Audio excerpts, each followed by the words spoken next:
Sebelum ceritanya dimulai, silahkan tulis di kolom komentar dari daerah mana saja teman-teman yang menonton cerita ini.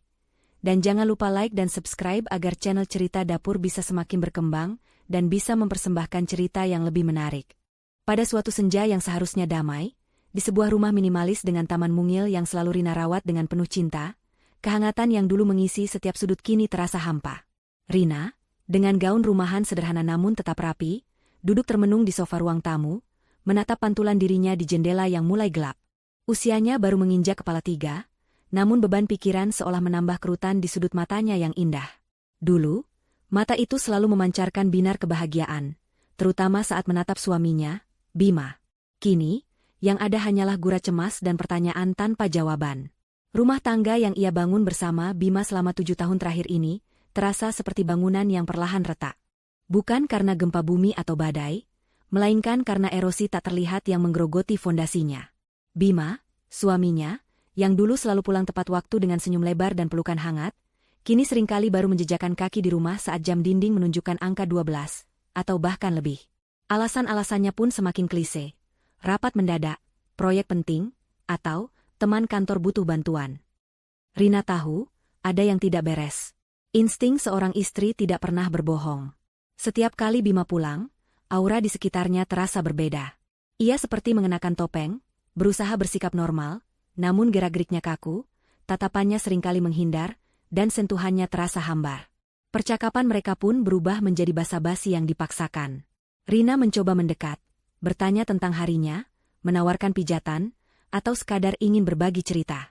Namun, Bima selalu menjawab singkat, sibuk dengan ponselnya, atau langsung menuju kamar mandi dengan alasan lelah. Hati Rina mencelos setiap kali usahanya menemui tembok. Ia merindukan Bima yang dulu, Bima yang hangat, Bima yang selalu menjadikannya prioritas. Apa aku kurang cantik? Apa aku kurang perhatian?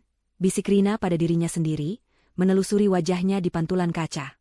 Ia selalu berusaha tampil prima, menjaga rumah tetap bersih dan nyaman, menyiapkan makanan kesukaan Bima, bahkan sesekali memberikan kejutan kecil. Namun, semua itu seolah tak berarti lagi. Bima seperti memiliki dunia lain yang tidak bisa ia sentuh, tidak bisa ia masuki. Selain perubahan sikap Bima, ada satu lagi sosok yang semakin membuat Rina merasa tidak nyaman. Ibu Fatma, ibu mertuanya. Sejak beberapa bulan terakhir, Ibu Fatma menjadi sangat sering berkunjung. Terlalu sering. Hampir setiap hari. Alasannya pun beragam. Mulai dari, ingin melihat cucu, padahal mereka belum punya anak, kangen masakan Rina, hingga, hanya ingin mampir. Awalnya Rina senang, mengira Ibu Fatma ingin semakin dekat dengannya.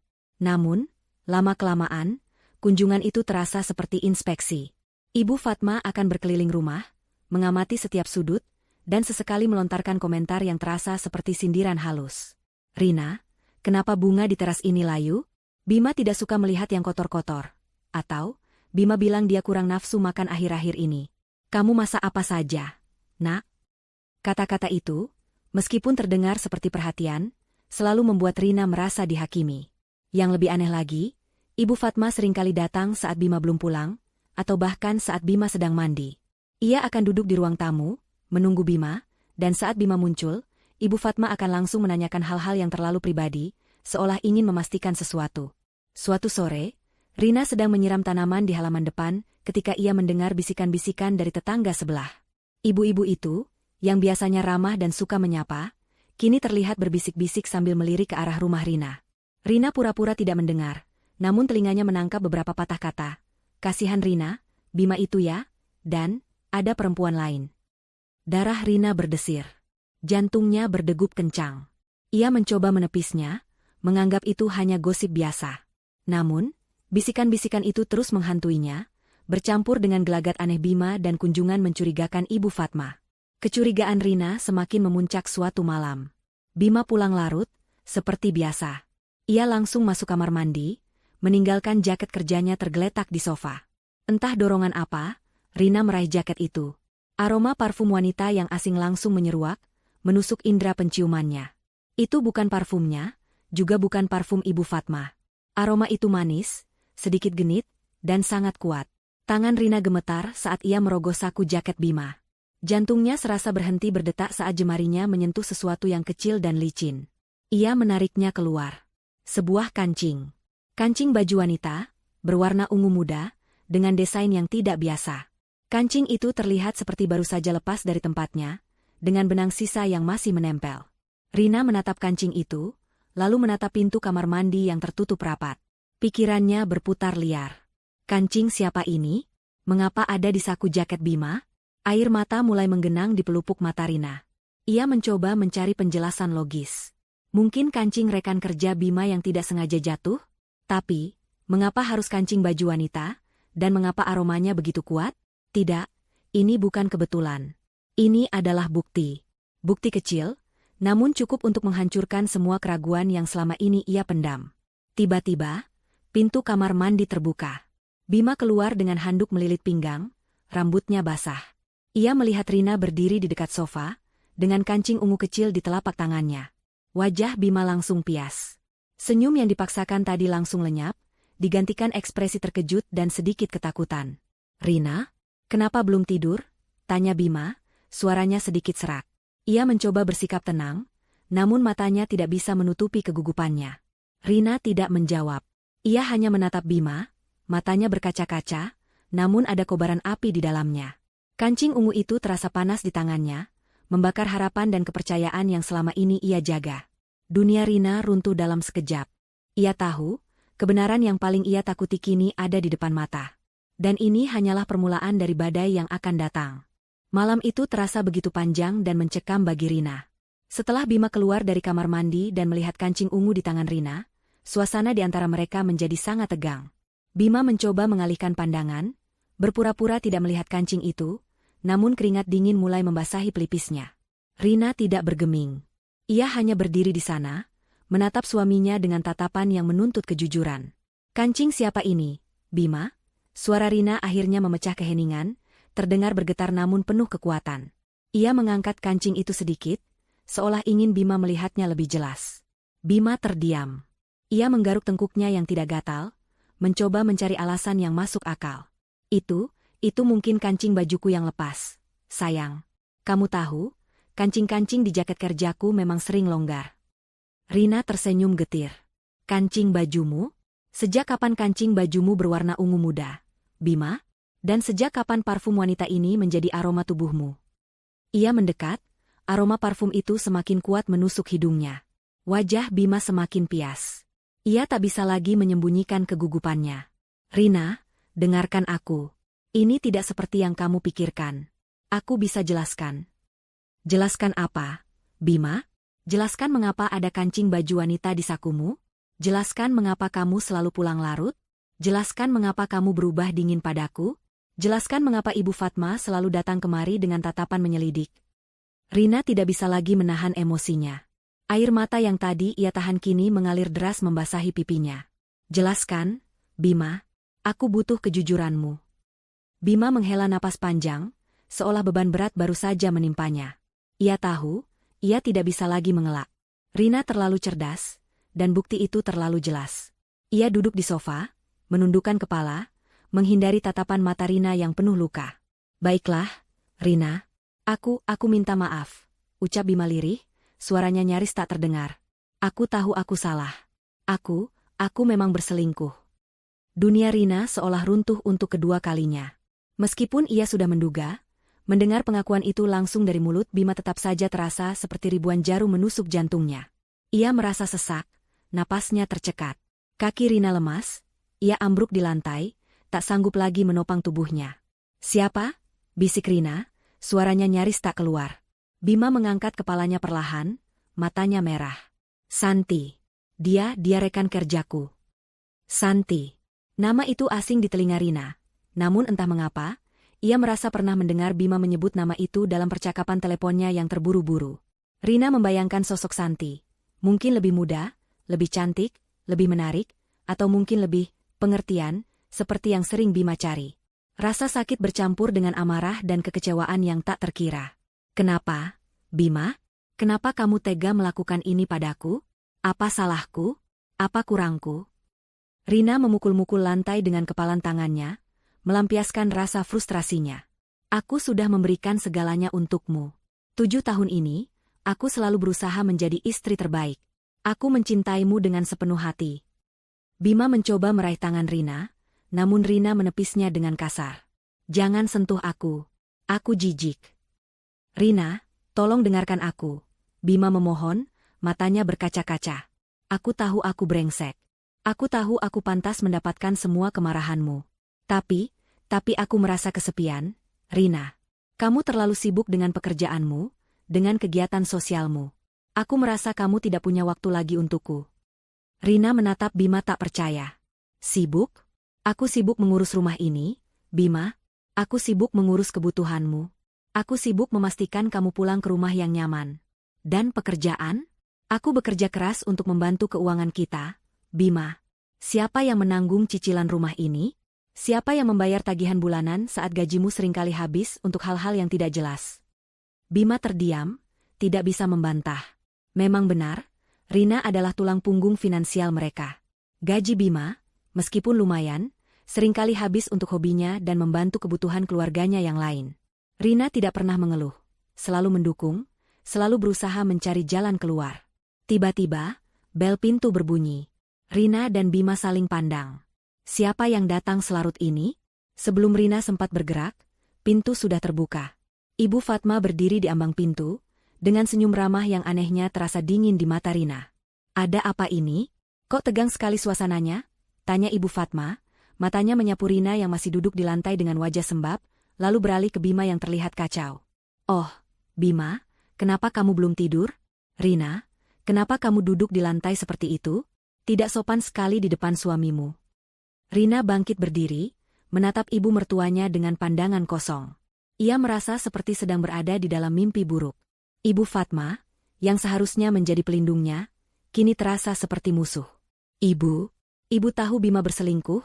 Tanya Rina, suaranya bergetar. Ia membutuhkan kepastian, membutuhkan dukungan. Senyum di wajah Ibu Fatma sedikit memudar. Ia melirik Bima sekilas, lalu kembali menatap Rina. Berselingkuh? Apa maksudmu, Rina? Jangan bicara sembarangan. Bima itu anak baik-baik. Jangan pura-pura tidak tahu, Bu. Rina tidak bisa lagi menahan diri. Ia menunjukkan kancing ungu itu pada Ibu Fatma. Ini buktinya. Bima sudah mengaku. Dia berselingkuh dengan rekan kerjanya yang bernama Santi. Mendengar nama Santi, ekspresi Ibu Fatma berubah. Ada sedikit keterkejutan, namun dengan cepat digantikan oleh ekspresi yang sulit diartikan. Bukan marah, bukan sedih, melainkan pembelaan. Oh, jadi ini masalahnya. Ibu Fatma menghela napas, seolah Rina baru saja mengatakan hal yang sangat sepele. Rina, kamu ini terlalu dramatis. Perselingkuhan itu hal biasa dalam rumah tangga. Suami selingkuh itu wajar. Nak, mungkin kamu saja yang kurang bisa menjaga Bima. Rina terperangah.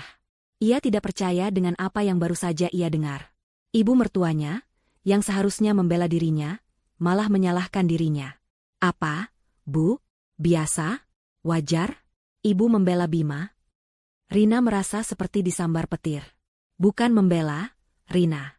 Ibu hanya melihat dari sudut pandang Bima, kata Ibu Fatma. Kini suaranya terdengar lebih tegas, bahkan sedikit menghakimi. Bima itu anak ibu tahu dia butuh perhatian. Kamu ini, sebagai istri, kenapa tidak bisa memberikan perhatian penuh pada Bima? Kamu sibuk sendiri, pulang larut juga. Bima jadi merasa kesepian. Nak, wajar kalau dia mencari kenyamanan di luar. Jadi, ini semua salahku, Bu. Rina tidak bisa menahan tawa getir. Aku yang salah karena Bima berselingkuh? Aku yang salah karena aku bekerja keras untuk keluarga ini? Aku yang salah karena aku tidak bisa membaca pikiran Bima yang tiba-tiba merasa kesepian. Ya, bisa jadi begitu, jawab Ibu Fatma enteng, seolah tidak ada yang salah dengan perkataannya. Seorang istri itu harus bisa menjaga suaminya. Kalau suaminya sampai berpaling, berarti ada yang salah dengan istrinya. Mungkin kamu kurang bisa melayani Bima, kurang bisa memberinya ketenangan. Santi, ibu dengar dia wanita yang sangat pengertian, ya kan, Bima? Bima, yang sedari tadi hanya menunduk, mengangkat kepalanya dan mengangguk pelan. Santi memang dia bisa mengerti aku, Bu. Melihat anggukan Bima dan mendengar perkataan Ibu Fatma, hati Rina hancur berkeping-keping. Ini bukan hanya pengkhianatan dari suami, tapi juga dari ibu mertua yang selama ini ia hormati.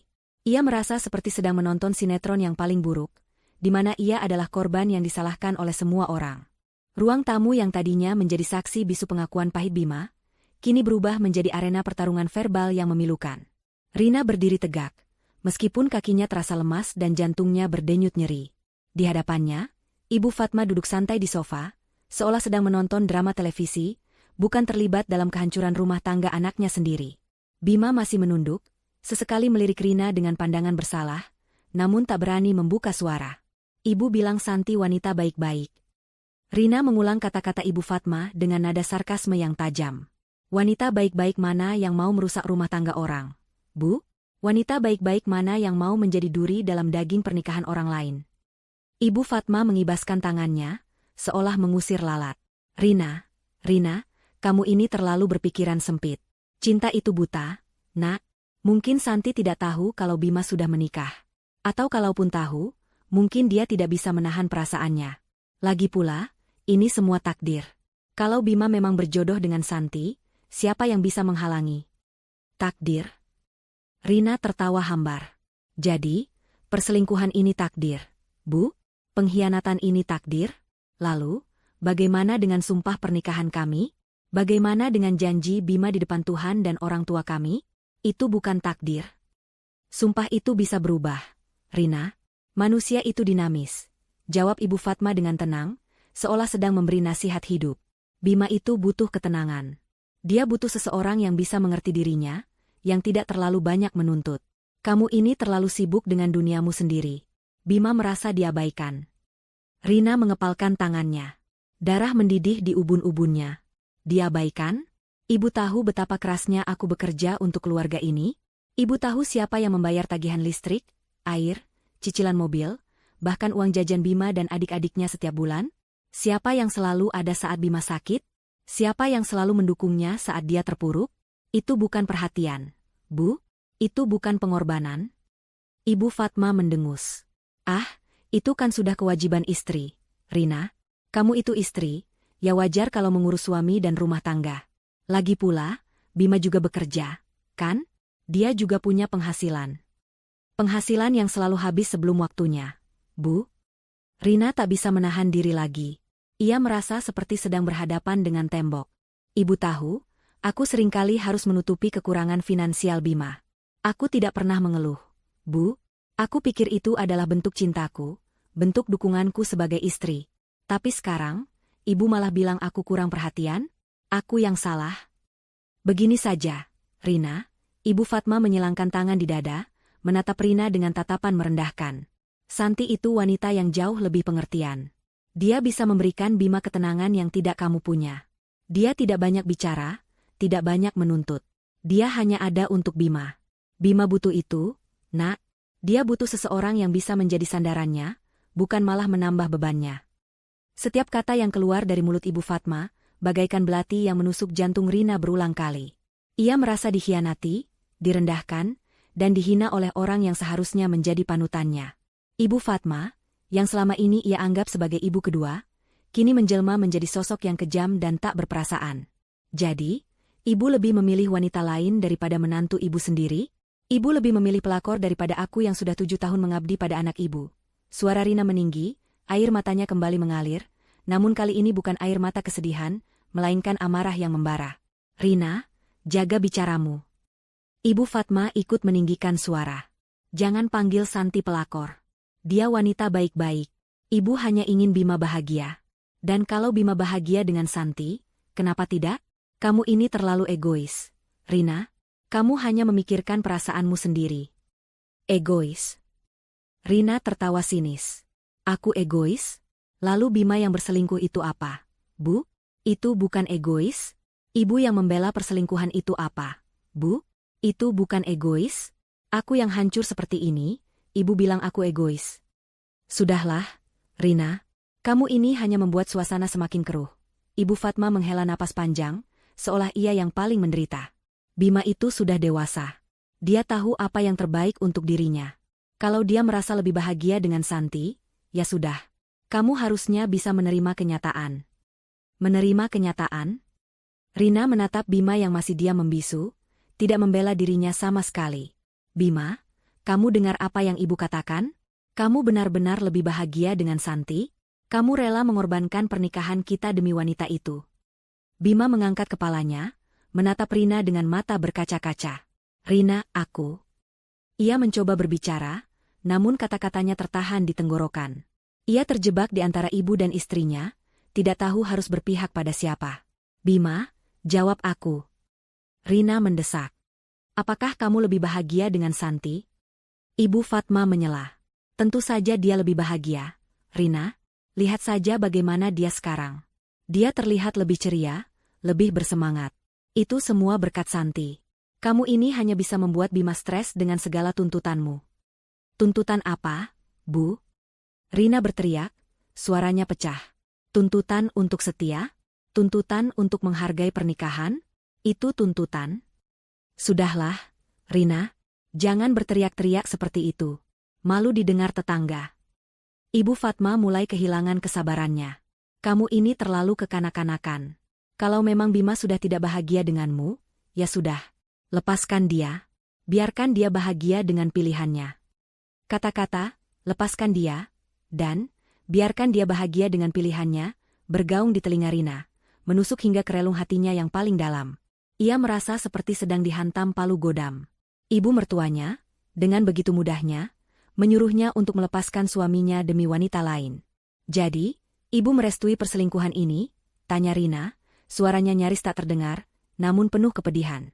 Ibu hanya ingin Bima bahagia.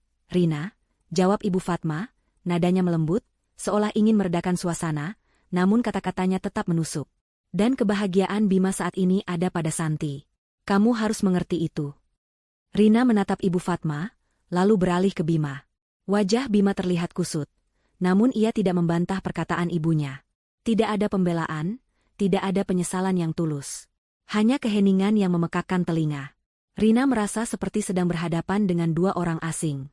Suaminya, yang dulu ia cintai mati-matian, dan ibu mertuanya, yang dulu ia hormati setinggi langit, kini bersekutu melawannya. Hati Rina hancur lebur. Ia merasa dikhianati oleh orang-orang yang paling ia cintai dan percayai. Rasa sakit itu begitu dalam, hingga ia merasa mati rasa. Ia tidak bisa lagi menahan air mata, namun kali ini, air mata itu adalah air mata keputusasaan.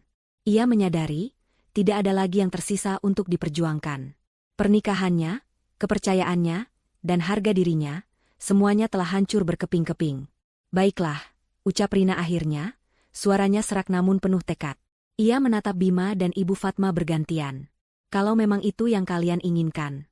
Kalau memang Bima lebih bahagia dengan Santi, dan Ibu merestui semua ini, aku akan pergi.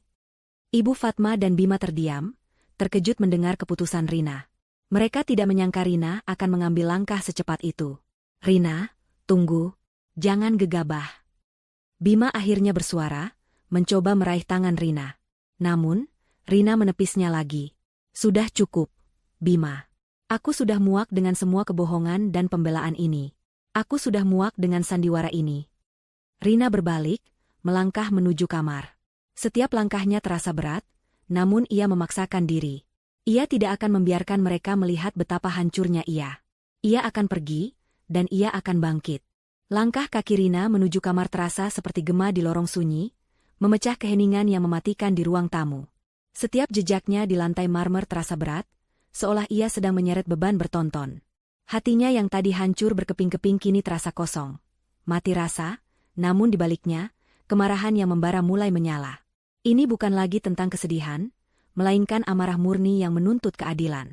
Bima, yang terkejut dengan keputusan Rina, mencoba mengejar. Rina, sayang, tunggu. Kita bisa bicarakan ini baik-baik. Ibu Fatma, yang juga sedikit terkejut, namun tetap mempertahankan ketenangannya, berkata, sudah, Bima. Biarkan saja dia. Nanti juga kembali setelah kepalanya dingin. Nada suaranya terdengar meremehkan, seolah Rina hanyalah anak kecil yang sedang merajuk. Rina tidak peduli. Ia terus melangkah. Pintu kamar terbuka, memperlihatkan ruangan yang dulu menjadi saksi bisu tawa, cinta, dan impian mereka. Kini, semua itu terasa seperti ilusi yang kejam. Ia berjalan menuju lemari pakaian, tangannya gemetar saat membuka pintunya. Matanya menatap kosong deretan pakaiannya yang tergantung rapi. Ia harus pergi. Sekarang juga. Bima berhasil menyusul, berdiri di ambang pintu kamar dengan wajah memelas. "Rina, jangan seperti ini. Kamu mau kemana? Ini rumah kita. Kamu tidak bisa pergi begitu saja." "Rumah kita?" Rina berbalik, menatap Bima dengan mata merah yang menyala. "Sejak kapan rumah ini menjadi rumah kita, Bima? Sejak kapan rumah ini menjadi tempat yang aman bagiku? Ini bukan rumahku lagi. Ini hanya sarang pengkhianatan dan kebohongan." "Rina, tolong jangan bicara seperti itu." Bima mendekat, mencoba meraih tangan Rina. "Aku tahu aku salah. Aku menyesal. Aku akan putuskan Santi. Aku janji." "Menyesal?" Rina tertawa sinis, air mata kembali mengalir, namun kali ini bercampur dengan amarah. "Kamu menyesal setelah semua ini? Setelah kamu menghancurkanku? Setelah ibumu terang-terangan membela selingkuhanmu di depanku? Kamu pikir penyesalanmu bisa menghapus semua rasa sakit ini?" Ia menepis tangan Bima dengan kasar. "Aku sudah muak dengan janji-janji kosongmu, Bima. Aku sudah muak dengan kebohonganmu. Dan yang paling membuatku muak adalah bagaimana ibumu, orang yang seharusnya menjadi panutanku, malah mendukung semua ini." Tiba-tiba, Ibu Fatma muncul di belakang Bima, berdiri di ambang pintu kamar. Wajahnya terlihat kesal, seolah Rina telah keterlaluan. "Rina, jangan bawa-bawa ibu dalam masalah kalian. Ibu hanya ingin yang terbaik untuk Bima." "Yang terbaik untuk Bima?" Rina menatap Ibu Fatma dengan tatapan penuh kebencian yang belum pernah ia rasakan sebelumnya. "Yang terbaik untuk Bima adalah menghancurkan rumah tanggaku? Yang terbaik untuk Bima adalah membela wanita lain yang merusak kebahagiaanku? Itu yang ibu sebut terbaik? Kamu ini terlalu berlebihan, Rina." Ibu Fatma membalas, suaranya meninggi. "Ibu sudah bilang, ini hal biasa. Kamu saja yang tidak bisa dewasa.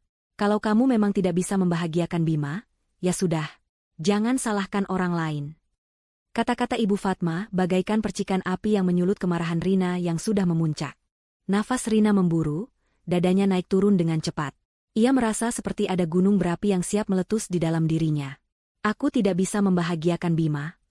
Rina melangkah maju, mendekati Ibu Fatma, matanya memancarkan amarah yang tak tertahankan. "Ibu tahu apa yang sudah aku korbankan untuk anak ibu? Ibu tahu berapa banyak uang yang sudah aku keluarkan untuk menopang hidup anak ibu? Ibu tahu betapa seringnya aku harus menahan diri, menekan keinginanku sendiri, demi kebahagiaan anak ibu? Dan sekarang, ibu bilang aku tidak bisa membahagiakannya." Ibu Fatma mundur selangkah, sedikit terintimidasi oleh kemarahan Rina yang meledak-ledak. "Rina, jaga sikapmu. Kamu bicara dengan siapa? Ibu ini mertuamu." "Mertua?" Rina tertawa sinis. "Mertua macam apa yang membela pelakor anaknya sendiri? Mertua macam apa yang menyalahkan menantunya atas perselingkuhan anaknya? Ibu bukan mertua bagiku. Ibu hanyalah seorang wanita yang buta akan kebenaran, yang hanya peduli pada kebahagiaan semua anak kesayangannya." "Rina, cukup!" Bima berteriak, mencoba menengahi. Ia menarik tangan Rina, namun Rina menghempaskannya. "Cukup katamu, Bima?" Rina menatap Bima dengan tatapan penuh kekecewaan. "Kamu diam saja saat ibumu menghinaku? Kamu diam saja saat ibumu menyalahkanku? Kamu diam saja saat ibumu merestui perselingkuhanmu? Kamu memang tidak punya hati, Bima. Kamu sama saja dengan ibumu." Bima terdiam, wajahnya semakin pucat. Ia tidak bisa membantah. Ia memang diam.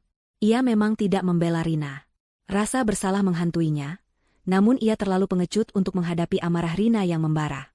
Rina berbalik, meraih sebuah koper kecil dari atas lemari. Ia tidak akan membawa banyak barang. Hanya beberapa pakaian dan barang-barang penting. Ia tidak ingin ada lagi jejak Bima dan keluarganya dalam hidupnya. "Rina, kamu mau kemana?" Bima bertanya lagi, suaranya memohon. "Jangan tinggalkan aku. Aku janji akan berubah. Aku akan putuskan Santi. Aku akan perbaiki semuanya." "Perbaiki?" Rina memasukkan beberapa pakaian ke dalam koper dengan gerakan cepat. "Tidak ada yang bisa diperbaiki, Bima. Kepercayaan sudah hancur. Hatiku sudah mati. Dan pembelaan terang-terangan ibumu tadi sudah menutup semua pintu maaf bagiku." "Rina, dengarkan ibu." Ibu Fatma mencoba lagi, nadanya sedikit melunak, mungkin menyadari Rina benar-benar serius. "Jangan ambil keputusan saat emosi. Nanti kamu menyesal." Rina menghentikan aktivitasnya, menatap Ibu Fatma dengan tatapan tajam. "Menyesal? Aku menyesal? Aku menyesal sudah mencintaimu, Bima. Aku menyesal sudah percaya padamu, Ibu. Aku menyesal sudah mengorbankan hidupku untuk kalian berdua. Itu yang aku sesali. Ia menutup koper dengan kasar, lalu menariknya. Aku tidak akan menyesal pergi dari sini. Aku tidak akan menyesal meninggalkan kalian berdua yang hanya bisa menyakitiku. Bima mencoba menghalangi jalan Rina, berdiri di depannya. Rina, jangan pergi. Aku mohon. Bagaimana denganku? Bagaimana dengan masa depan kita? Masa depan kita? Rina tersenyum miris. Masa depan kita sudah hancur. Bima, sejak kamu memilih wanita lain, sejak ibumu merestui pilihanmu, masa depan kita sudah tidak ada lagi.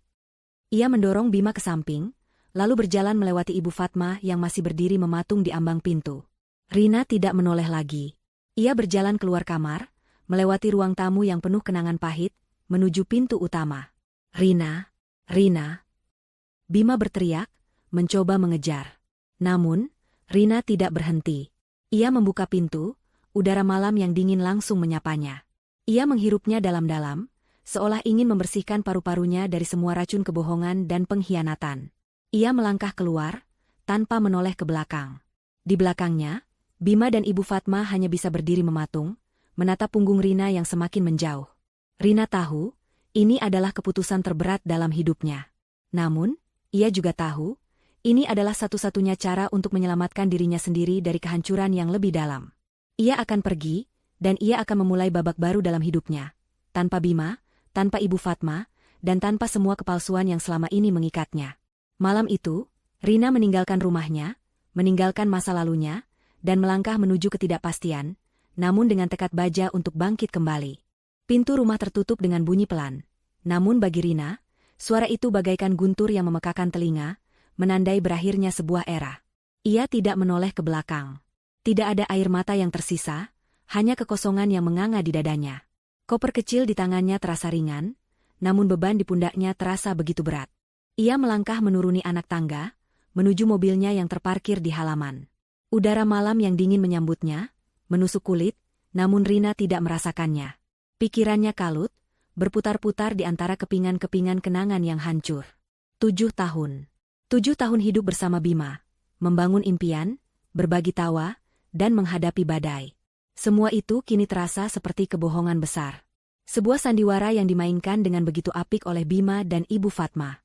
Ia membuka pintu mobil, masuk, dan menyalakan mesin. Cahaya lampu dashboard menerangi wajahnya yang sembab, namun matanya memancarkan tekad yang dingin.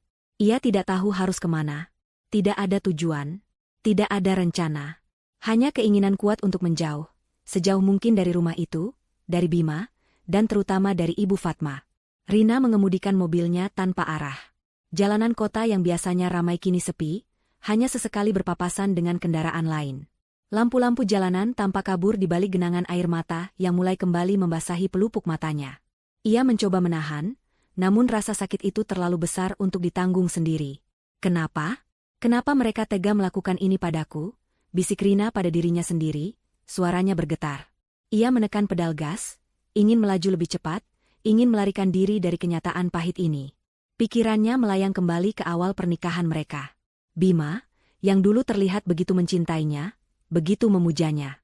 Rina ingat bagaimana Bima selalu mengatakan bahwa ia adalah wanita terbaik yang pernah ia temui. Rina percaya. Ia menyerahkan seluruh hati dan hidupnya untuk Bima. Ia mengorbankan karir impiannya untuk bisa lebih fokus pada rumah tangga. Meskipun pada akhirnya ia tetap bekerja keras untuk menopang finansial mereka. Ya, finansial. Kata itu tiba-tiba terlintas di benak Rina, memicu gelombang amarah baru. Sejak awal pernikahan, Bima memang tidak pernah stabil secara finansial. Gajinya seringkali habis untuk hobinya, atau untuk membantu adik-adiknya yang selalu punya masalah. Rina, dengan gajinya yang lebih besar, selalu menjadi penopang utama. Ia membayar cicilan rumah, tagihan bulanan, bahkan kebutuhan pribadi Bima. Ia tidak pernah mengeluh. Ia selalu berpikir, ini adalah bagian dari pengorbanan cinta. Kami akan berjuang bersama. Namun, kini ia menyadari, itu bukan pengorbanan cinta. Itu adalah pemanfaatan. Ia merasa seperti sapi perah yang terus-menerus diperah susunya, hingga kering, hingga tak bersisa. Bima dan keluarganya, terutama Ibu Fatma, seolah melihat Rina sebagai sumber uang yang tak ada habisnya. Rina teringat bagaimana Ibu Fatma seringkali datang ke rumah dengan keluhan tentang biaya sekolah adik-adik Bima, atau tentang kebutuhan mendesak lainnya. Dan Rina, dengan hati yang tulus, selalu membantu. Ia bahkan pernah menjual perhiasan warisan ibunya untuk menutupi hutang Bima yang menumpuk. Ia melakukan semua itu karena cinta, karena ia percaya pada Bima, dan karena ia ingin menjadi bagian dari keluarga Bima. Tapi apa balasannya? Pengkhianatan, penghinaan, dan pembelaan terang-terangan terhadap wanita lain, seolah Rina tidak ada artinya sama sekali. Mereka tidak sadar diri. Rina membanting setir mobilnya, melampiaskan amarahnya. Mereka hanya bisa menumpang. Menumpang hidup dariku. Menumpang keuanganku. Dan sekarang, mereka membuangku begitu saja, seperti sampah. Air mata Rina semakin deras mengalir, bercampur dengan rasa marah dan sakit hati yang membakar. Ia merasa seperti orang bodoh. Bodoh karena terlalu percaya, bodoh karena terlalu mencintai, bodoh karena terlalu banyak berkorban. Ia merasa seperti hanya dimanfaatkan, diperas, lalu dibuang begitu saja saat sudah tidak berguna. Ia melihat pantulan dirinya di kaca spion. Wajahnya terlihat kacau, rambutnya berantakan, matanya merah dan bengkak. Ia tidak mengenali dirinya sendiri. Wanita yang penuh semangat, ceria, dan percaya diri itu kini telah lenyap, digantikan oleh sosok yang hancur dan putus asa. Rina terus mengemudi, melewati jalanan yang semakin sepi. Lampu-lampu kota mulai meredup di kejauhan, digantikan oleh kegelapan malam yang pekat. Ia merasa sendirian di dunia ini. Tidak ada yang bisa ia hubungi. Orang tuanya sudah meninggal beberapa tahun lalu. Ia adalah anak tunggal. Teman-temannya? Ia terlalu malu untuk menceritakan semua ini. Ia tidak ingin mereka melihat betapa menyedihkannya ia. Pikirannya terus berputar, mencari-cari kesalahan dirinya. Apakah ia memang kurang? Apakah ia memang pantas diperlakukan seperti ini? Namun, setiap kali pertanyaan itu muncul, ingatan tentang pengorbanan dan perjuangannya selama ini langsung membantah. Tidak. Ia sudah memberikan yang terbaik. Ia sudah melakukan segalanya. Ini bukan salahnya. Ini adalah kesalahan Bima dan Ibu Fatma. Rasa sakit itu begitu dalam, hingga Rina merasa mati rasa. Ia tidak tahu harus pergi kemana, harus melakukan apa. Ia hanya ingin menghilang, lenyap dari muka bumi ini, agar semua rasa sakit ini berhenti. Tiba-tiba, sebuah truk besar melaju kencang dari arah berlawanan, menyilaukan mata Rina dengan lampu depannya yang terang. Rina terkesiap, menginjak rem mendadak. Mobilnya berdecit, ban bergesekan dengan aspal, nyaris menabrak pembatas jalan. Jantung Rina berdebar kencang. Ia hampir saja mengalami kecelakaan. Namun, di tengah kepanikan itu, sebuah kesadaran tiba-tiba menyergapnya. Kesadaran yang begitu kuat, seolah ada suara yang berbisik di telinganya. Tidak. Kamu tidak boleh menyerah. Kamu tidak boleh hancur. Mereka tidak pantas mendapatkan air matamu. Mereka tidak pantas mendapatkan kehancuranmu. Rina memejamkan mata, menarik napas dalam-dalam, mencoba menenangkan dirinya. Ia membuka mata, menatap jalanan yang gelap di depannya. Ia melihat pantulan dirinya di kaca spion lagi. Kali ini, ia melihat sesuatu yang berbeda di matanya. Bukan lagi keputusasaan, melainkan kilatan tekad yang baru. Ia teringat semua beban dan pengorbanannya. Ia teringat bagaimana ia selalu menjadi penopang bagi Bima dan keluarganya. Ia teringat bagaimana ia selalu memberikan segalanya, tanpa pamrih. Dan sekarang, mereka membuangnya begitu saja. Tidak, bisik Rina, suaranya kini lebih tegas. Aku tidak akan membiarkan mereka menang. Aku tidak akan membiarkan mereka menghancurkanku. Aku akan bangkit. Aku akan membuktikan pada mereka bahwa aku bisa hidup tanpanya, dan aku akan lebih baik tanpanya. Sebuah ide gila melintas di benak Rina. Ide yang begitu berani, begitu nekat, namun terasa begitu memuaskan. Ia akan kembali. Bukan untuk memohon, bukan untuk meminta maaf, melainkan untuk memberikan pelajaran. Pelajaran yang tidak akan pernah mereka lupakan. Rina memutar balik mobilnya. Ban berdecit di aspal, membelah keheningan malam. Ia mengemudi kembali, menuju arah rumah yang baru saja ia tinggalkan. Wajahnya kini tidak lagi sembab. Matanya memancarkan api amarah yang membara, namun juga tekad yang kuat. Bima dan Ibu Fatma, bersiaplah. Permainan belum berakhir. Ini baru saja dimulai. Deru mesin mobil Rina membelah keheningan malam, menciptakan simfoni amarah dan tekad yang baru. Setiap putaran roda terasa seperti detak jantungnya yang berpacu, membawa dirinya kembali ke titik awal kehancurannya, namun kali ini dengan tujuan yang berbeda. Bukan lagi untuk menyerah, melainkan untuk membalas. Bukan lagi untuk menangis, melainkan untuk memberi pelajaran. Jalanan yang tadi terasa tak berujung, kini terasa begitu singkat. Rumah itu, yang baru saja ia tinggalkan dengan hati hancur, kini menjadi panggung untuk drama yang akan ia mainkan. Pendar lampu rumah Rina mulai terlihat di kejauhan, memecah kegelapan malam. Jantung Rina berdebar kencang, bukan karena ketakutan, melainkan karena antisipasi. Ia tahu, Bima dan Ibu Fatma pasti terkejut melihatnya kembali. Mereka mungkin mengira ia akan kembali dengan air mata penyesalan, memohon maaf, atau meminta kesempatan kedua. Tapi mereka salah. Sangat salah. Rina memarkir mobilnya di tempat biasa, mematikan mesin, dan menarik napas dalam-dalam. Ia menatap pantulan dirinya di kaca spion. Wajahnya kini terlihat lebih tenang, namun matanya masih memancarkan kobaran api yang dingin. Ia bukan lagi Rina yang lemah, yang mudah dihancurkan.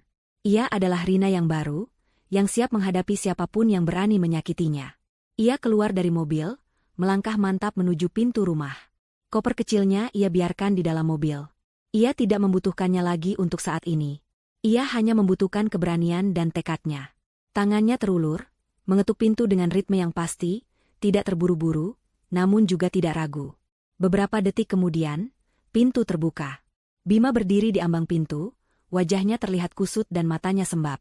Ia pasti baru saja menangis, atau setidaknya, sangat terpukul. Di belakangnya, Ibu Fatma muncul, wajahnya juga terlihat sedikit terkejut. Namun dengan cepat kembali ke ekspresi angkuh yang biasa. "Rina, kamu kembali?" Bima tergagap, suaranya terdengar lega bercampur bingung. Ia tidak menyangka Rina akan kembali secepat ini. Ibu Fatma melangkah maju, menatap Rina dengan tatapan menyelidik. "Sudah ibu duga. Kamu tidak akan tahan lama di luar sana. Makanya, jangan gegabah mengambil keputusan." Nada suaranya terdengar meremehkan, seolah ia telah memenangkan pertarungan ini. Rina tersenyum tipis, senyum yang tidak mencapai matanya. "Ya, aku kembali, Bu. Tapi bukan untuk apa yang ibu pikirkan." Bima mengerutkan kening. "Lalu, untuk apa kamu kembali, Rina? Kamu mau bicara baik-baik? Aku janji akan putuskan Santi. Aku akan perbaiki semuanya." "Perbaiki?" Rina tertawa kecil, tawa yang terdengar dingin dan hampa. "Tidak ada yang perlu diperbaiki, Bima. Semuanya sudah hancur. Aku kembali bukan untuk itu." Ibu Fatma menyilangkan tangan di dada. "Lalu, untuk apa? Jangan buang-buang waktu kami, Rina. Ibu lelah." "Ibu lelah?" Rina menatap Ibu Fatma dengan tatapan tajam. "Aku jauh lebih lelah, Bu. Lelah dengan semua sandiwara ini, lelah dengan semua kebohongan ini, dan lelah dengan semua pengorbanan yang tidak pernah dihargai." Bima dan Ibu Fatma saling pandang, merasakan perubahan aura Rina. Wanita di hadapan mereka ini bukan lagi Rina yang lemah, yang mudah menangis, atau yang bisa mereka remehkan.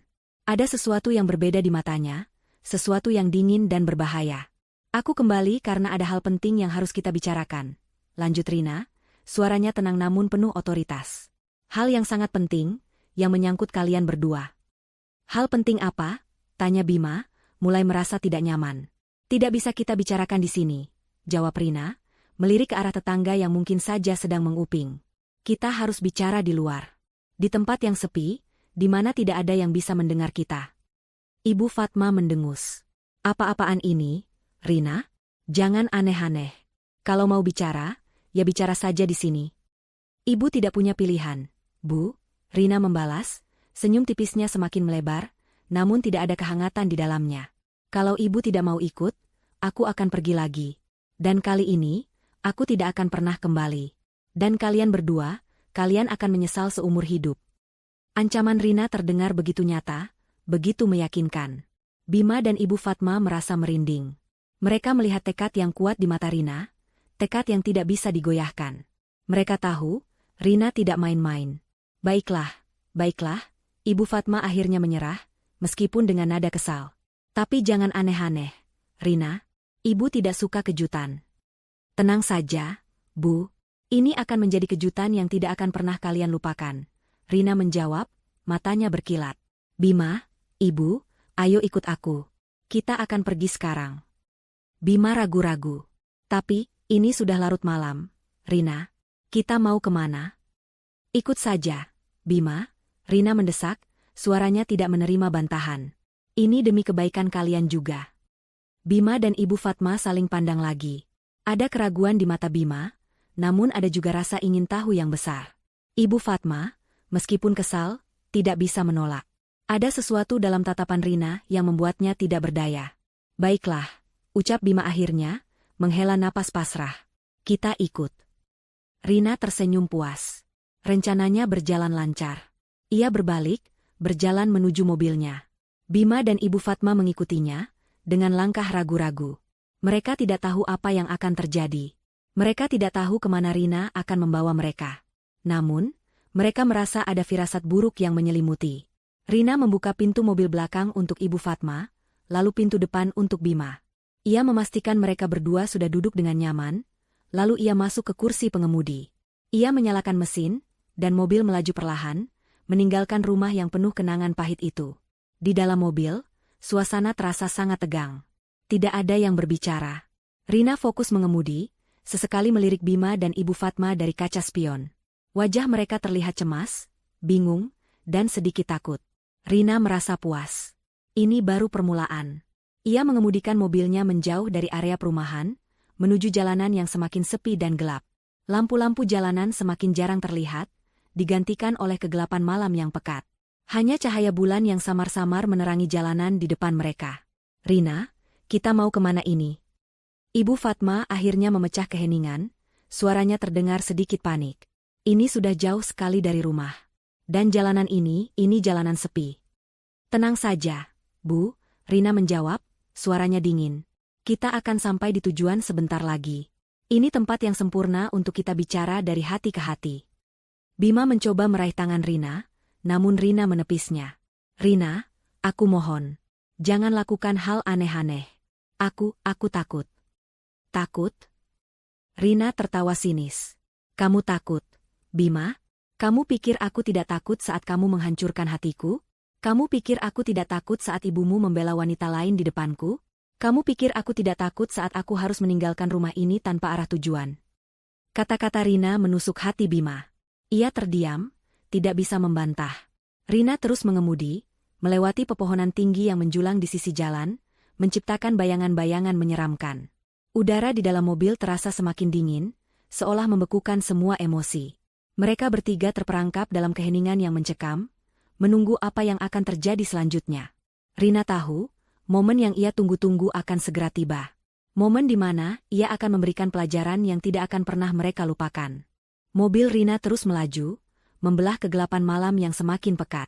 Lampu depan mobil menyapu jalanan aspal yang kini benar-benar sepi, hanya sesekali diterangi oleh pantulan cahaya bulan yang samar di antara awan.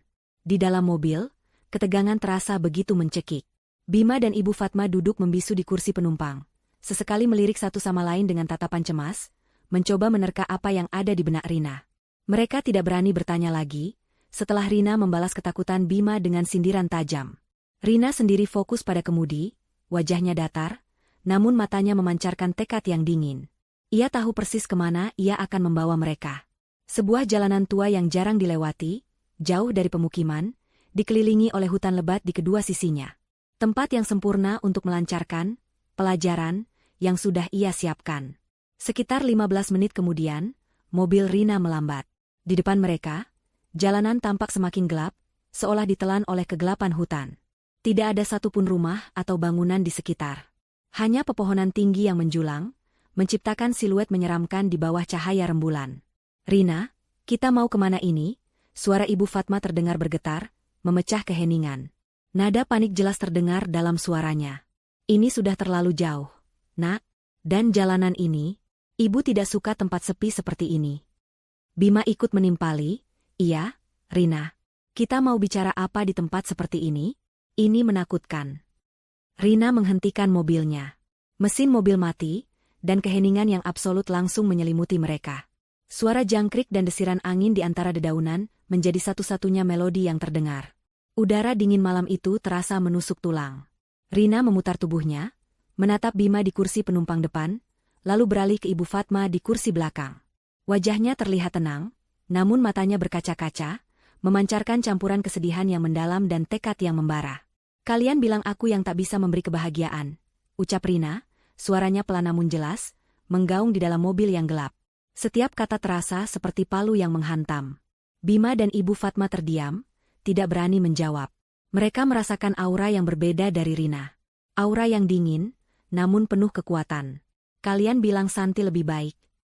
Rina melanjutkan, suaranya sedikit meninggi, namun tetap terkontrol. Kalian bilang dia lebih pengertian, bisa memberi Bima ketenangan yang tidak aku berikan. Air mata mulai mengalir di pipi Rina, namun ia tidak menghapusnya. Air mata itu adalah saksi bisu dari semua rasa sakit yang telah ia alami. Baik, ucap Rina, suaranya kini penuh tekad yang dingin. Sekarang kalian rasakan sendiri bagaimana rasanya tanpa aku. Bima dan Ibu Fatma saling pandang, bingung. Mereka tidak mengerti apa maksud Rina. Firasat buruk yang tadi mereka rasakan kini semakin kuat mencengkeram. Rina, apa maksudmu? Tanya Bima, suaranya nyaris berbisik. Rina tidak menjawab.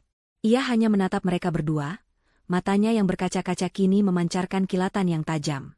Ia menghela napas panjang, seolah sedang mengumpulkan seluruh kekuatannya. Dengan gerakan yang tegas, Rina meraih gagang pintu mobilnya. Bunyi, klik, yang pelan terdengar jelas di keheningan malam. Ia membuka pintu mobilnya, udara dingin langsung menyergap masuk. Kalian berdua, ucap Rina, suaranya kini lebih keras, penuh otoritas yang tak terbantahkan. Turun. Bima dan Ibu Fatma terkejut. Turun? Turun kemana? Rina? Ini di tengah hutan. Protes Ibu Fatma, suaranya panik. Turun sekarang. Rina tidak memberi ruang untuk perdebatan. Nada suaranya dingin dan mutlak. Bima mencoba membujuk. Rina, jangan bercanda. Ini sudah larut malam. Kita tidak bisa turun di sini. Kalian pikir aku bercanda? Rina menatap Bima dengan tatapan penuh amarah. Kalian pikir aku main-main? Aku sudah muak dengan semua permainan kalian. Aku sudah muak dengan semua kebohongan kalian. Dan aku sudah muak dengan semua pengkhianatan kalian. Ia keluar dari mobil, berdiri di samping pintu yang terbuka. Angin malam menerbangkan rambutnya, menambah kesan dramatis pada sosoknya. Kalian bilang aku yang tak bisa memberi kebahagiaan. Rina berteriak. Suaranya menggelegar di keheningan malam, memecah kesunyian hutan. Kalian bilang Santi lebih baik? Baik, sekarang kalian rasakan sendiri bagaimana rasanya tanpa aku. Bima dan Ibu Fatma terdiam, terpaku. Mereka melihat kemarahan yang membara di mata Rina, kemarahan yang belum pernah mereka lihat sebelumnya. Ini bukan lagi Rina yang lemah, yang bisa mereka injak-injak. Ini adalah Rina yang telah bangkit, yang siap membalas. Ayo, turun. Rina mendesak lagi, suaranya tidak menerima bantahan. Sekarang. Ibu Fatma mulai menangis. Rina, jangan seperti ini, nak. Ibu mohon. Ibu takut. Takut? Rina tertawa sinis. Ibu baru merasakan sedikit rasa takut. Bu, aku sudah merasakan ketakutan yang jauh lebih besar saat kalian menghancurkan hidupku. Bima, dengan wajah pucat pasi, akhirnya membuka pintu mobilnya. Ia melangkah keluar, diikuti oleh Ibu Fatma yang masih menangis terisak. Mereka berdiri di samping mobil, di tengah kegelapan hutan, menatap Rina dengan tatapan memohon. Rina, aku mohon. Jangan tinggalkan kami di sini. Bima memohon, suaranya bergetar. Ini berbahaya. Rina menatap mereka berdua, matanya masih berkaca-kaca, namun penuh tekad. Berbahaya? Kalian pikir apa yang kalian lakukan padaku tidak berbahaya? Kalian menghancurkan hidupku, menghancurkan kepercayaanku, dan kalian pikir itu tidak berbahaya. Ia melangkah mundur, menjauh dari mereka. Kalian tidak sadar selama ini siapa yang menumpang di hidupku? Siapa yang membiayai semua kebutuhan kalian? Siapa yang selalu ada untuk kalian saat kalian tidak punya apa-apa? Ibu Fatma mencoba mendekat. Rina, Ibu minta maaf. Ibu hilaf. Jangan lakukan ini, nak. Terlambat, Bu. Rina berteriak, suaranya penuh amarah. Terlambat untuk penyesalan. Sekarang rasakan bagaimana rasanya diturunkan di tengah jalan, seperti aku yang kalian jatuhkan. Tanpa ragu, Rina berbalik, masuk ke dalam mobilnya. Ia menyalakan mesin, lampu depan mobil menyala terang, menyilaukan mata Bima dan Ibu Fatma yang masih berdiri mematung di tengah jalan. Rina tidak menoleh lagi. Ia menekan pedal gas, dan mobilnya melaju kencang, meninggalkan Bima dan Ibu Fatma di tengah kegelapan dan keheningan hutan. Deru mesin mobil Rina semakin menjauh, perlahan menghilang di telan malam. Bima dan Ibu Fatma hanya bisa berdiri di sana, terpaku, menatap kosong ke arah mobil Rina yang telah lenyap. Mereka ditinggalkan sendirian di tengah jalanan sepi yang gelap, jauh dari peradaban. Rasa dingin malam itu terasa semakin menusuk, bercampur dengan rasa takut, bingung, dan penyesalan yang mulai menyelimuti. Mereka tidak pernah membayangkan Rina akan melakukan ini. Ini adalah pukulan telak yang tidak akan pernah mereka lupakan. Deru mesin mobil Rina semakin menjauh, perlahan menghilang di telan malam. Bima dan Ibu Fatma hanya bisa berdiri di sana, terpaku, menatap kosong ke arah mobil Rina yang telah lenyap.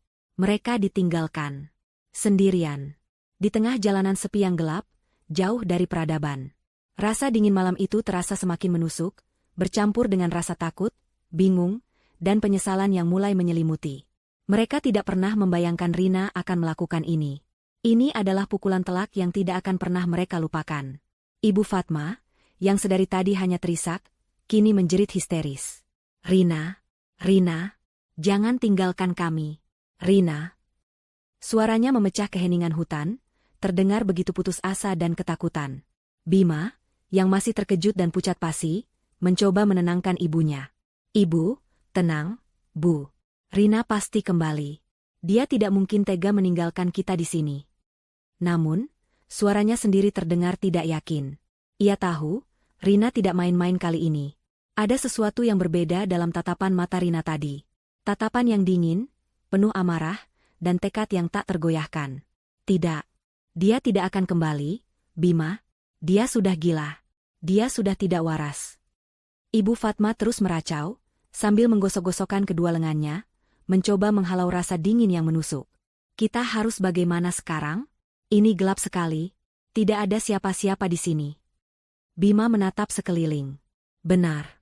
Hanya ada kegelapan pekat dan pepohonan yang menjulang tinggi, seolah siap menelan mereka. Tidak ada tanda-tanda kehidupan, tidak ada lampu rumah, bahkan suara kendaraan pun sudah tidak terdengar lagi. Mereka benar-benar sendirian. Kita harus berjalan, Bu, ucap Bima, mencoba berpikir jernih. Pasti ada jalan keluar. Pasti ada pemukiman di dekat sini.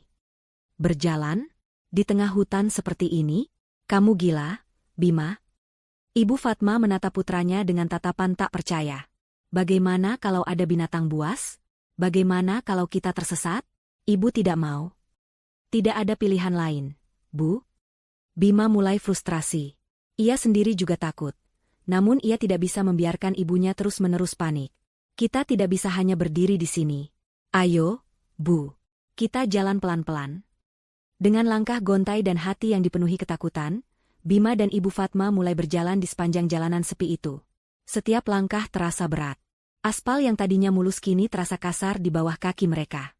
Udara malam yang dingin semakin menusuk, membuat mereka menggigil. Ibu Fatma terus mengeluh. Ini semua gara-gara Rina. Kenapa dia tega melakukan ini pada kita? Dia itu istri durhaka. Tidak punya hati. Mendengar keluhan ibunya, Bima tiba-tiba teringat perkataan Rina tadi. Kalian tidak sadar selama ini siapa yang menumpang di hidupku? Siapa yang membiayai semua kebutuhan kalian? Sekarang rasakan bagaimana rasanya diturunkan di tengah jalan, seperti aku yang kalian jatuhkan. Kata-kata itu bergaung di telinga Bima, menusuk hingga ke relung hatinya. Ia mulai merenung. Selama ini, memang benar. Rina adalah tulang punggung finansial mereka. Rumah yang mereka tinggali, mobil yang baru saja Rina kendarai, bahkan sebagian besar biaya hidup mereka, semuanya berasal dari Rina. Bima selalu merasa gajinya cukup. Namun ia seringkali menghabiskan uang untuk hobinya, atau membantu kebutuhan keluarganya yang lain. Dan Rina tidak pernah mengeluh, tidak pernah menuntut, selalu memberikan yang terbaik. Ibu Fatma juga.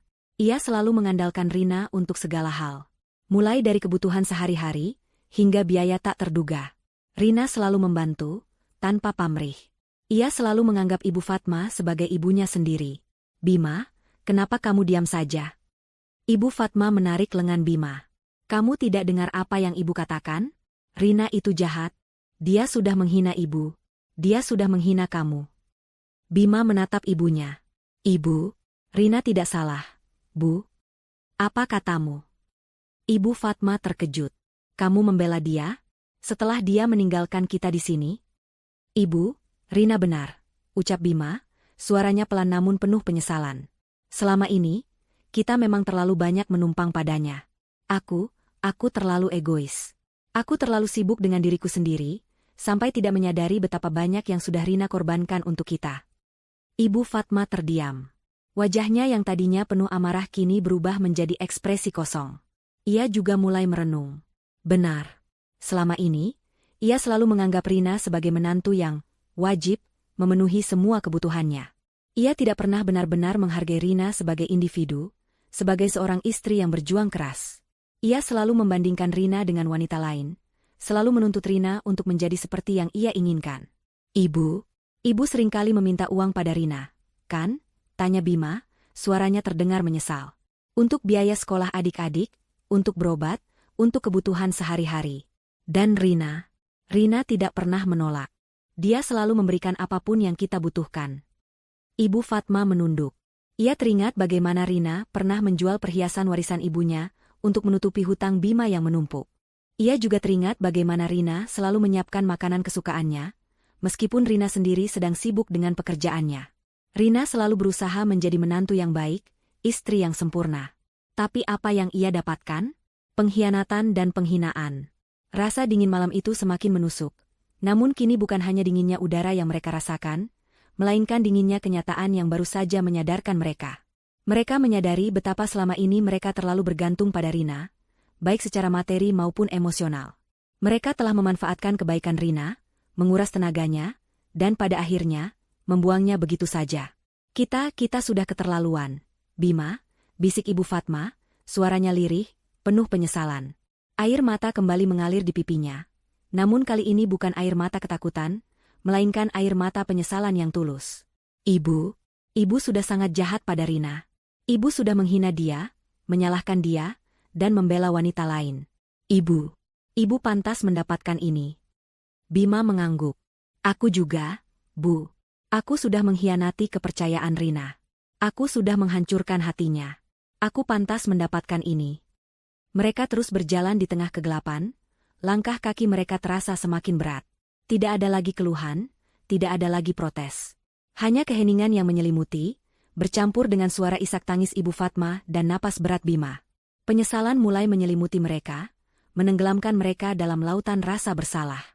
Mereka tidak tahu berapa lama lagi mereka harus berjalan, atau apakah mereka akan menemukan jalan keluar. Namun, satu hal yang pasti, pelajaran dari Rina ini akan selalu terukir dalam ingatan mereka. Pelajaran tentang arti sebuah pengorbanan, tentang harga sebuah kepercayaan, dan tentang konsekuensi dari sebuah pengkhianatan. Mereka telah kehilangan Rina, dan kini, mereka harus menanggung akibat dari pilihan mereka sendiri.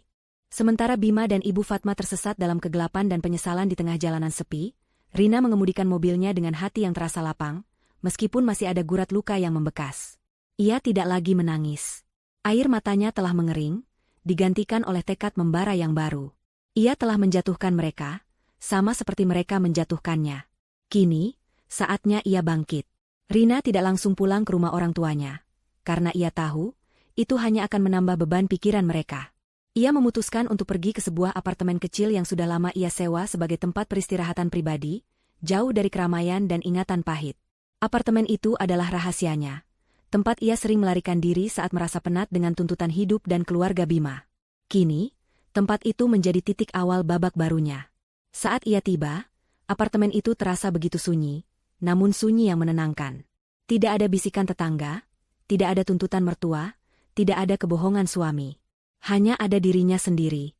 Rina meletakkan koper kecilnya di lantai, lalu berjalan menuju jendela. Ia menatap pemandangan kota yang gemerlap di bawah, seolah melihat masa depannya yang cerah. Ini adalah awal yang baru, bisik Rina pada dirinya sendiri, suaranya mantap. Aku akan bangkit. Aku akan membuktikan pada mereka bahwa aku bisa hidup tanpanya, dan aku akan lebih baik tanpanya. Keesokan paginya, Rina bangun dengan perasaan yang berbeda. Ada energi baru dalam dirinya, energi yang telah lama terkubur di bawah tumpukan kekecewaan dan pengorbanan. Ia mandi, mengenakan pakaian kerja yang rapi, dan menatap pantulan dirinya di cermin. Wajahnya masih terlihat sedikit lelah, namun matanya memancarkan binar yang kuat. Binar seorang wanita yang siap menghadapi dunia. Ia memulai harinya dengan sarapan sederhana, lalu membuka laptopnya. Pekerjaan. Itulah fokus utamanya sekarang. Ia adalah seorang desainer grafis lepas yang cukup sukses, namun selama ini, ia seringkali harus menunda pekerjaannya demi mengurus kebutuhan Bima dan Ibu Fatma. Kini, tidak ada lagi yang bisa menghalanginya. Rina mulai menghubungi klien-klien lamanya, menawarkan jasa desainnya dengan semangat baru. Ia juga mulai mencari proyek-proyek baru, bahkan mengambil kursus daring untuk meningkatkan keterampilannya. Ia bekerja siang dan malam, tanpa henti. Setiap desain yang ia buat, setiap proyek yang ia selesaikan, terasa seperti terapi baginya. Itu adalah cara ia melampiaskan semua emosinya, mengubah rasa sakit menjadi karya seni yang indah. Dalam beberapa minggu, Rina mulai melihat hasilnya. Klien-kliennya puas dengan pekerjaannya, dan ia mulai mendapatkan lebih banyak proyek. Penghasilannya meningkat drastis.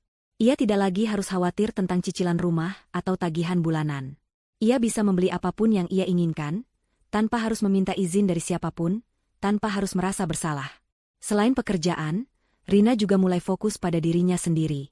Ia bergabung dengan klub kebugaran, mulai berolahraga secara teratur, dan mengubah pola makannya menjadi lebih sehat. Tubuhnya terasa lebih bugar, dan pikirannya terasa lebih jernih. Ia juga mulai menghabiskan waktu dengan teman-teman lamanya yang sempat ia abaikan. Mereka menyambutnya dengan tangan terbuka, memberikan dukungan dan semangat yang sangat ia butuhkan. Rina menemukan kembali kebahagiaan yang selama ini terabaikan. Kebahagiaan yang tidak bergantung pada orang lain, melainkan pada dirinya sendiri. Ia menyadari, selama ini, ia terlalu fokus pada kebahagiaan Bima dan keluarganya, hingga ia melupakan kebahagiaannya sendiri. Kini, ia adalah prioritas utama. Suatu sore, saat Rina sedang menikmati secangkir kopi di kafe favoritnya, ia menerima panggilan telepon. Nomor yang tidak dikenal. Ia ragu-ragu, namun akhirnya mengangkatnya. Halo? Rina? Ini aku, Bima. Suara Bima terdengar serak, penuh penyesalan. Jantung Rina berdesir, namun ia berusaha tetap tenang. Ada apa, Bima? Rina, aku minta maaf. Ucap Bima, suaranya bergetar. Aku tahu aku salah. Aku menyesal.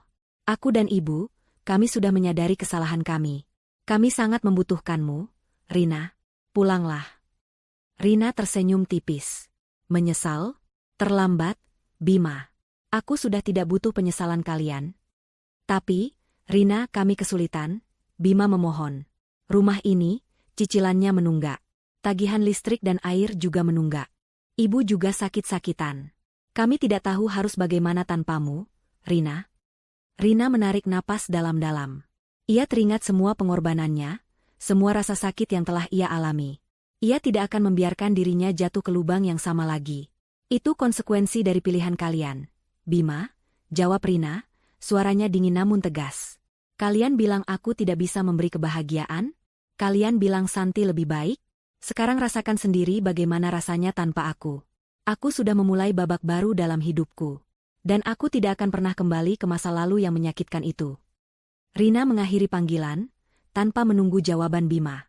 Ia meletakkan ponselnya di meja, lalu menatap pemandangan kota di luar jendela. Senyum tipis terukir di bibirnya. Ia telah membuktikan bahwa ia bisa hidup mandiri dan lebih baik tanpa Bima dan Ibu Fatma. Ia telah menemukan kembali dirinya sendiri, dan ia tidak akan pernah membiarkan siapapun menghancurkannya lagi. Babak baru Rina telah dimulai, dan ia siap menghadapi tantangan apapun yang akan datang. Setelah Rina menutup telepon, meninggalkan Bima dengan kehampaan dan keputusasaan, ia merasakan gelombang kelegaan yang luar biasa. Tidak ada lagi beban, tidak ada lagi rasa bersalah. Ia telah membuat keputusan, dan ia tidak akan menoleh ke belakang. Sementara Rina melangkah maju dengan tekad baru, hidup Bima dan Ibu Fatma justru berbalik 180 derajat, terjerembab dalam konsekuensi pahit dari perbuatan mereka. Pagi itu, setelah semalaman berjalan kaki di jalanan sepi yang gelap, Bima dan Ibu Fatma akhirnya berhasil mencapai jalan raya utama. Dengan tubuh lemas dan wajah kuyu, mereka menumpang truk sayur yang kebetulan lewat, dan akhirnya tiba di rumah saat matahari sudah tinggi. Rumah yang dulu hangat dan terawat berkat Rina, kini terasa dingin dan asing. Debu mulai menumpuk di sudut-sudut, tanaman di teras mulai layu, dan bau masakan Rina yang selalu menggoda kini hanya tinggal kenangan. Kenyataan pahit mulai menghantam mereka. Cicilan rumah yang selama ini selalu Rina bayar tepat waktu, kini menunggak. Tagihan listrik, air, dan internet juga menumpuk, menyebabkan pasokan terputus. Bima mencoba menghubungi Santi, wanita yang dibilang lebih pengertian, itu, namun Santi tidak pernah mengangkat teleponnya. Rupanya, setelah mengetahui Bima tidak lagi memiliki penopang finansial, seperti Rina, Santi menghilang begitu saja, tidak peduli dengan janji-janji manis yang pernah ia berikan. Bima merasa ditipu, namun ia tahu, itu adalah karma. Ibu Fatma, yang selama ini selalu hidup nyaman berkat Rina, kini harus menghadapi kenyataan yang keras. Tidak ada lagi uang jajan bulanan, tidak ada lagi bantuan untuk biaya pengobatan atau kebutuhan mendadak. Ia mencoba menghubungi kerabat dan teman-temannya, namun semua seolah menghindar. Bisikan-bisikan tetangga tentang perselingkuhan Bima dan pembelaan Ibu Fatma terhadap pelakor sudah menyebar luas, membuat mereka dikucilkan secara sosial.